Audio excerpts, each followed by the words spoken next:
Got it.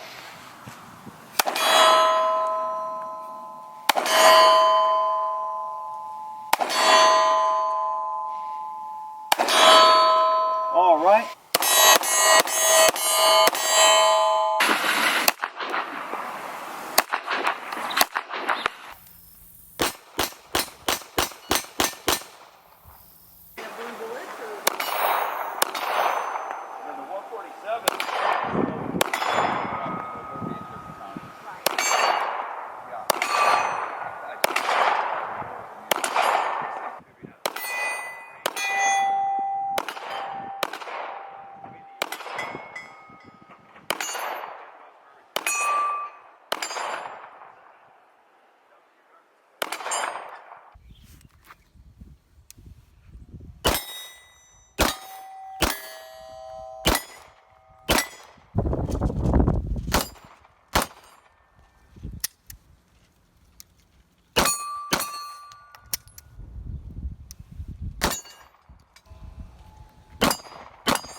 All right.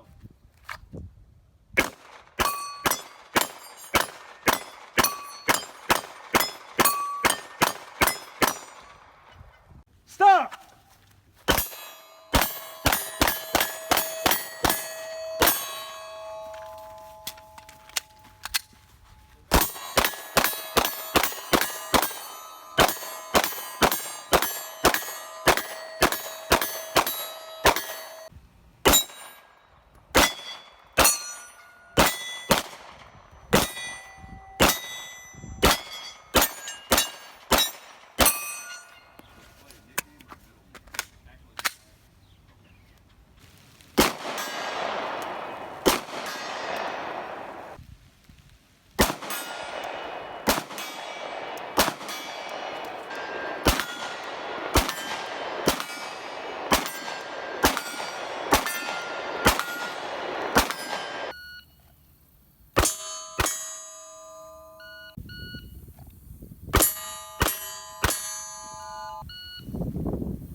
All of that is bogus.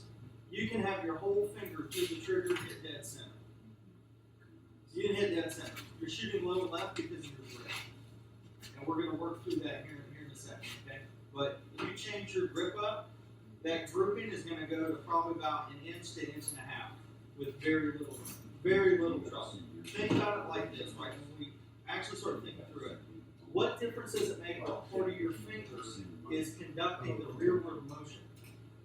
It doesn't matter, right? Because I've always been taught I can only press a trigger with the tip of my finger, with only the pad.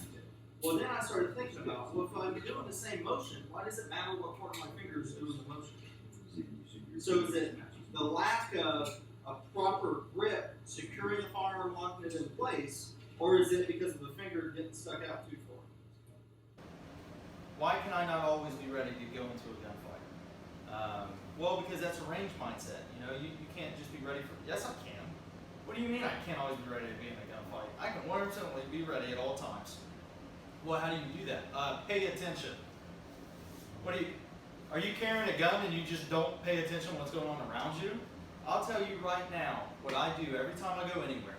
I look for the situations where there's a lot of people, right? Or there's, hey, what's that guy doing? What's that? I make it a game in my head, like where's Waldo, but for terrorism, okay? and I look for, that was funny guys, laugh, no. I will force laughter. No, I'm just kidding. That's my next class. But, so that's something to think about, right? If I had to draw my gun right now, could I? If I had to draw my gun right now, who's in my way? And that's things that we need to be thinking about as responsible carriers. Okay, hey, if I had to draw my gun and shoot that person, who's behind them? Because a lot of people don't think about that when what we don't want to have happen is somebody who's a concealed carrier sees somebody draw their gun, they draw it and shoot them, miss them because they've never shot that far before in real life for accuracy, and they end up hitting the kid behind them. So little Timmy did not need to be killed by you. Okay? Alright, but think about that, right? Think about that. Okay, hey, what angle would I need to get to? If something were to happen right now, where can I move to? Right? So that's why I do it all the time. If I'm at a stop sign, stop light, if I'm not moving, guess what? I'm doing it more. I'm doing it twice as much because I am at a vulnerable position, right? If someone wanted to do something to me, do you think it's while I'm driving 70 miles an hour on the highway? Probably not, right? It's probably while I'm stopped, getting in, getting out of the vehicle, walking in, walking out of somewhere, stop while I'm reading something, looking at something. That's probably when they're going to do it, right? Because they see that our guard is down. What I assure you of is if you look like you're constantly paying attention to stuff, you're probably less likely to be a target, right? Because